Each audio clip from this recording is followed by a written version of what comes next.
painted in roulette colours. And we've got some goss on the pilot who's flying for you today.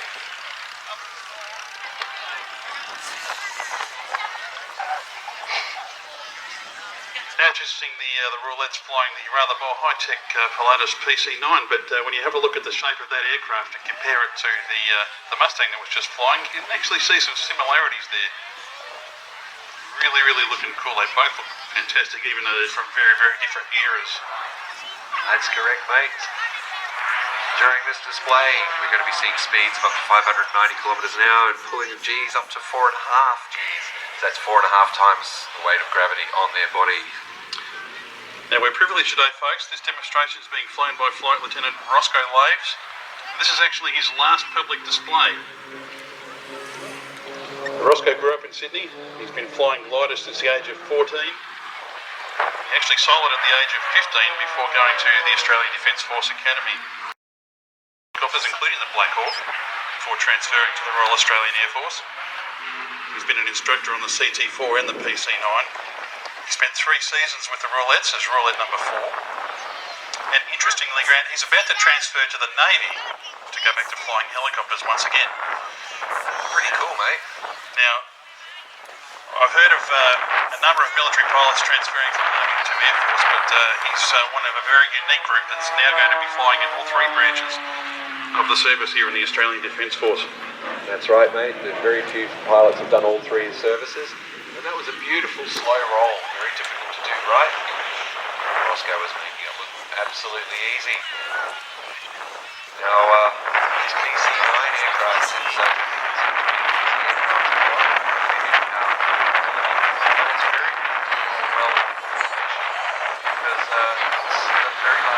adjustments required as you get the power in and out, and it's also quite responsive on the stick thanks to its low wing loading. So as such, if you're going to fly in precise formations or uniform graceful aerobatics like we're seeing today, it's very twitchy. It takes a lot of effort.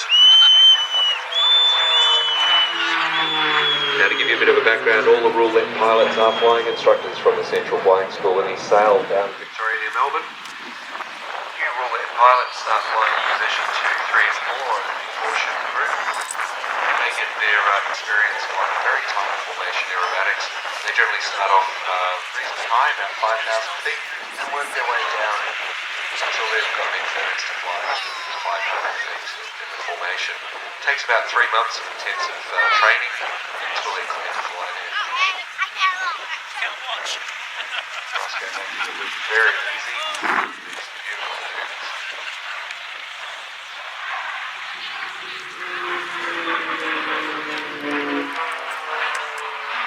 Very distinctive sound from the PC-9. It's got, so if we're getting close to Grand Prix and various other events in Melbourne, I hear that sound go over, I know exactly who's flying above our head. No need to race out and look at things, unless you really want to, which most of the time you do. The RAAF Roulettes are the Australian elite formation aerobatic team of the Royal Australian Air Force. They're but they excelled in the 1970s, but before then in 1990 they formed their first display team named the Red Sails, flying the de Havilland Vampire. They then reformed a little while later as the Telstars and took a break until 1968 when the Telstars reformed, flying the Mackie MB326. A lot of us here remember the Mackie jet. It was a great 2-seat trainer.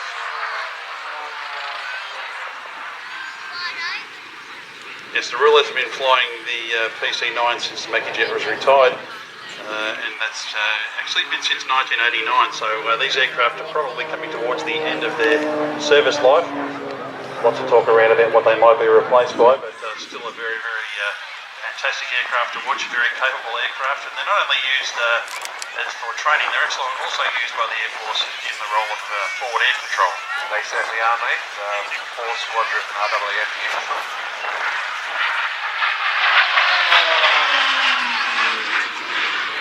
Roscoe really loading up the G there, pulling a lovely tight turn. That's right, mate. Of course, the guys who are flying this in the forward air control role are using grey painted PC-9s, not the bright white, orange, red training important colour scheme.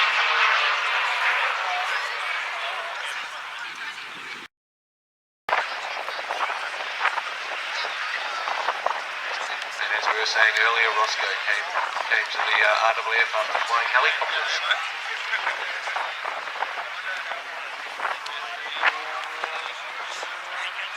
Must be really keen to get back into the rotary world.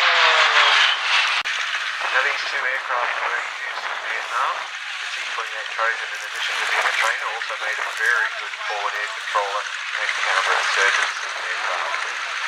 Learned to fly low and slow over the jungles, looking for people trying to sneak in. Mark the spots, take care of them, do a lot of monitoring and so on. And the Caribou behind it was a very important cargo carrier during Vietnam. I'll tell you a lot more about the Caribou as it does its display, but as you can see there, in addition to the pilot hanging their hands out the window, we've got a crew member standing up just behind the pilot. Very common when the Caribou was taxiing to have a crew member standing there in comms with the pilot's leg back to see where they're going. And the loading master on board.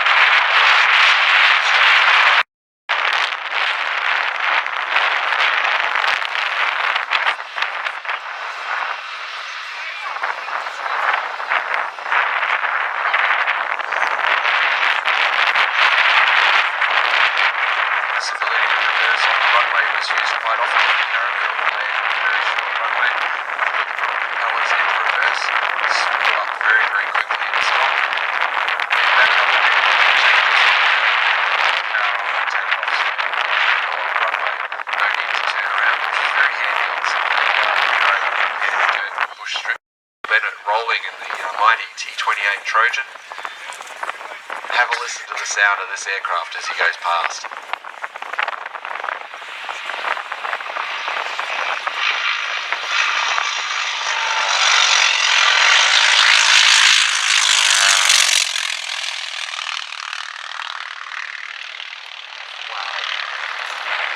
Standing low for us.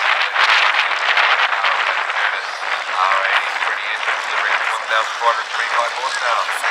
Meanwhile, to our right, very similar engines to the two go off the Caribou when they have their go. See Clements, give him a big wave. He's bringing the Mustang back. Give him a big wave, folks. Good job, how much you enjoyed the display earlier.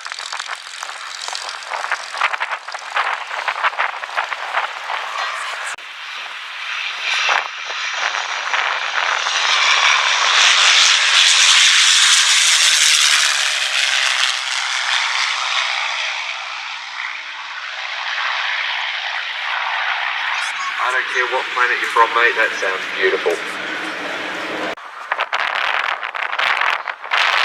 Mate?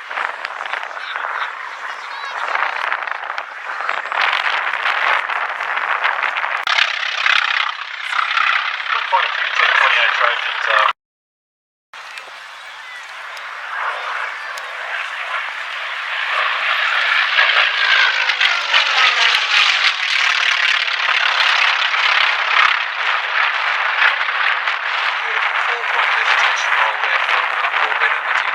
That's right, mate. They call themselves the Trojan Knights. They were actually the forward from the right.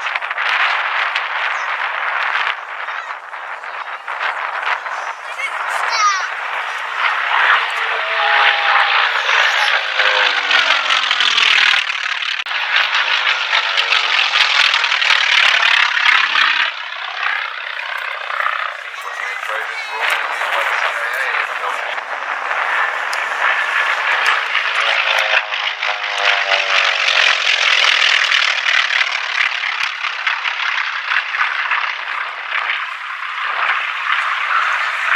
Beautiful to see the platform on that aircraft, Paul showing off the top quite nicely as he went past. Good photo opportunity there. Hope you took it. Now, folks, as you can also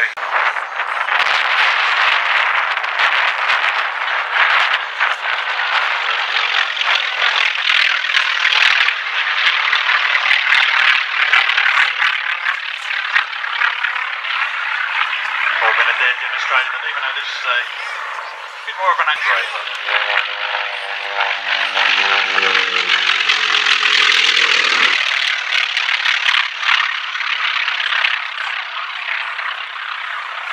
Once again, Paul Bennet having a lot of fun taking this T-28 around the skies for us. T-28s were used to train pilots to land on aircraft carriers. Believe it or not, something that big would land on them, and as we'll see later when the mighty TBM Avenger comes out, that also worked off aircraft carriers.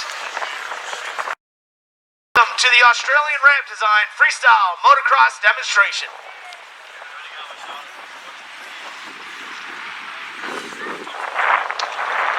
Folks, give Paul Bennet a big wave. He's just got a great show for you in that beautiful T-28. Give him a big wave as he goes past. All right, let's introduce these riders one at a time. Here's your Newcastle boy for Joel Brown. All right, these guys are ready to rock and roll. Comes Chuckie Norris. Oh, let's make some noise, Newcastle. Come on, put your hands together for all these riders. Joel Brown absolutely killing it, going off on those seat grabs there.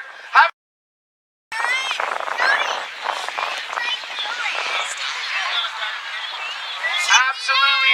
And here comes downtown Joel Brown. Insane stuff. Hard to Here he comes, local boy, Chuckie Norris. No-handed black flip. Let's. Ladies and gentlemen, if you look to your right, you can totally hear the noise.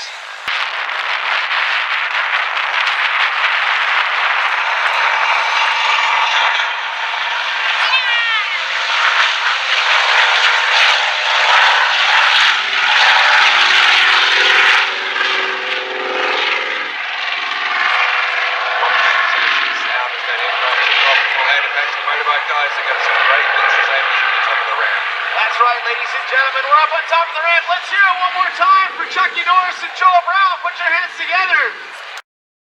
We've also got your local boy here as well, too, Chuckie Norris. So once again, let's hear it for him, ladies and gentlemen, out of Newcastle, Chuckie Norris. Chuckie, I mean, this is a great show. Look at this crowd. Absolutely fantastic. What's it feel like riding in front of your hometown crowd? Finally got it done yesterday. The weather wasn't as good, but they turned it on today and they've got some good demos out of the way. Absolutely, and it must be great being in your own backyard.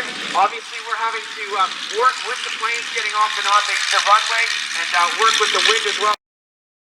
Driving half an hour down the highway and getting family and friends to come along and watch, because you don't usually get to do events like this around Newcastle that often. So no, it's definitely been great. The crowd's been awesome. As for the wind factor, it's quite windy now. The first couple of shows were they weren't too bad, but we've set up, as you can see, with the windsock out there, we've got a tailwind. So when you've got a tailwind, you can pretty much work with it up to say 40. Anywhere, I think it's 130.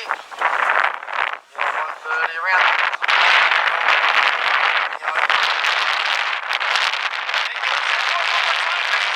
Newcastle boy, Chuckie Norris. For Joel Brown, ladies and gentlemen, put your hands together. I'll tell you what, Joel, I can hear your heart pounding from here. Why don't you talk to the fans about the stunt that you and Paul Bennet have planned?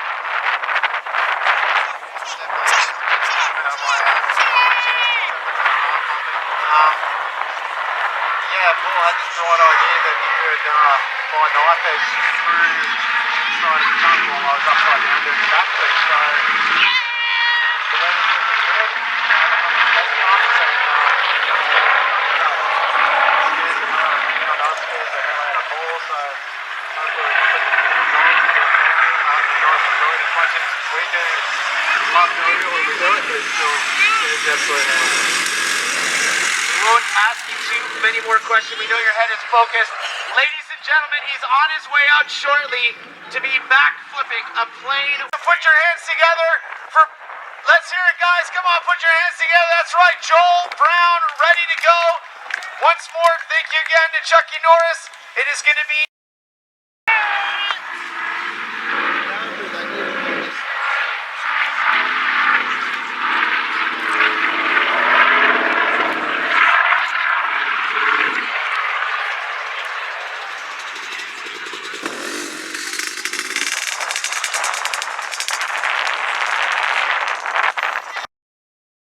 Historical Aircraft Restoration Society, who are the people who are operating this wonderful aircraft today.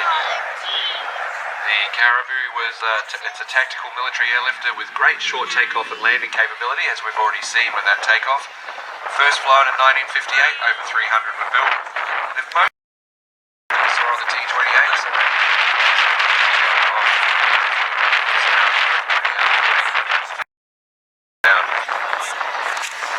meanwhile, we've got the little light aircraft taking off for us. They're heading home, getting them out during the display. We've got Mark Willard up here with us in the commentary.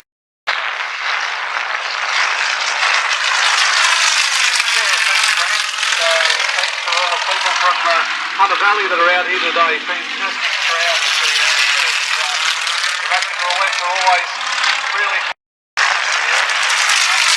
yesterday was hard work for everyone who flew to quite a win.